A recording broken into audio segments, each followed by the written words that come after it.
Okay, so you guys are the first to hear of this. Nobody knows about this. It's not yet a done deal. But for about 6 or 7 months, the Russian government has been inviting me to Russia. It looks like I'm going to go in a few weeks' time. They've invited me for 100 days. Wow. And numerous invitations repeatedly. They've been pleading with me to come, and it's a great opportunity, and I look forward to going and maybe doing a show with you from Russia. I tell you what, when that happens, we will have Rich back on. I would love to hear a live report from a South African in Russia. How about that, Rich? That is wonderful news, and I hope it is a very productive trip or whatever you may be doing there. We'll get the details of that later because we are out of time. I want to thank my friend Rich Hamblin for co-hosting this hour with me, Simon Roche for joining us from South Africa. We will wrap up tonight's broadcast in the third hour with news stateside. Russia, South Africa tonight. Thank you, gentlemen.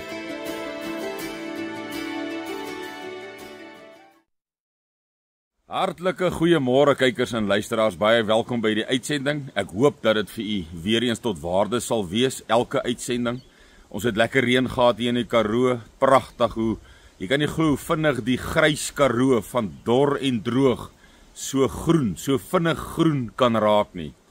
En ek glo en vertrou dat dit sal presies so wees wanneer die Vader sy gees oor die doodsbeendere uitblaas, wanneer hy sy gees oor die doodsbeendere bring, waar Esegiel ook sê in 'n ander gedeelte waar hy 'n vuur sal aansteek in die Suidland, wat sal brand na die noorde toe, groen en droë hout sal brand, en die uitslaande vlam sal nie geblus word nie. En hulle sal sien dat ek die Here dit aangesteek het, dat die Vader, die skepper van hemel en aarde, dit aangesteek het. Prys sy groot en heilige naam. Mag dit ook binnekort gebeur, waar die Vader sy gees gaan uitgiet, en groen en droog, dit beteken mense wat nie eers wil glo nie, gaan nie anders as om te weet dat daar 'n God in die hemel is nie. Kykers en luisteraars, u het nou gehoor, ek het vir 'n stukkie gespeel van ons buitelandse woordvoerder, Simon Roche, wat nou al by paar geleenthede in Amerika was, paar belangrike konferensies toegespreek het, die hoofspreker was by 'n hele paar konferensies in die verlede, duisende kilometers gery het, ons werk het min of meer in myle, hier rondom 33.000 myl gery het in Amerika, 'n tyd gelede, om ons die plaasmoorde, die brutaliteit van plaasmoorde te gaan oordra, as ook dan uit die aard van die saak, die profeseë. Want ja, Suid-Afrika is die land om te wees. U het dit nou gesien in my vorige video verlede week, kan u dit gerus gaan kyk. En ja, nou is ons by die punt, Simon, ons buitelandse woordvoerder, het ook gaan gesels in die Europese parlement. U kan daardie video ook gaan opsoek en kyk. Uitstekende toespraak gewees, regtig.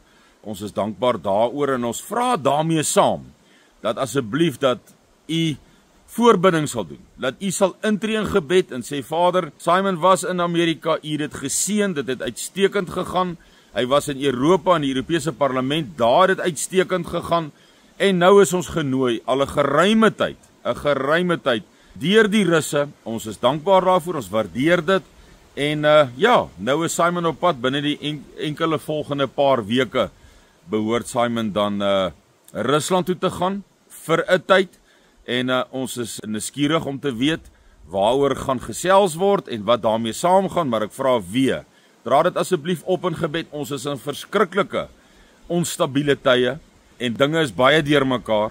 Ons sien dat die Vader besig is om die magte op te rig, soos hy in Esegiel 38 vir ons beskryf het, om Babylon te verwoes. Ongelukkig is Babylon, is gesetel in die weste, ongelukkig.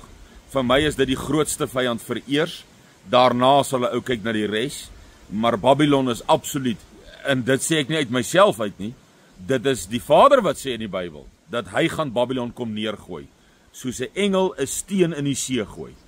En Babylon is hierdie nuwe wêreldorde, hierdie wat u wil forceer om alles te doen na hulle sin, en ons op die einde van die dag almal slawe sal maak. So ja, en ek wil net sê, 'n bietjie terugvoer gee, daar's ook goeie oefeninge gehou, deur provinsies, dwars oor die land Suidlanders, wat ook baie positief is en goed gaan. Ons het gesien daar in Port Elizabeth se wêreld het hulle tot 'n kinderaanbieding gehad, waar die kinders bietjie oefeninge gehad het en deelgeneem het, pragtig, en ook elders in die land. So ja, Ons moet aanhou, ons moet deursettingsvermoë hê, want die stryd lê nog voor. Die is maar 'n klein persentasietjie van die stryd waarin ons nou is en wat agter ons lê. Die groot deel en die intensiteit lê nog voor. Maar ja, ek wil maar net met u deel. Dis goeie nuus, soos ek sê, ons het Amerika by paar geleenthede besoek wat baie goed gegaan het. Ons het Europese Parlement besoek, baie goed gegaan. En nou is ons genooi Rusland toe en ek vra u voorbereiding. U moet 'n pragtige week hê tot ons oor 'n volgende onderwerp of eskalerende onderwerpe gesels. Sterkte en seën vir u. Ons praat weer. Totsiens.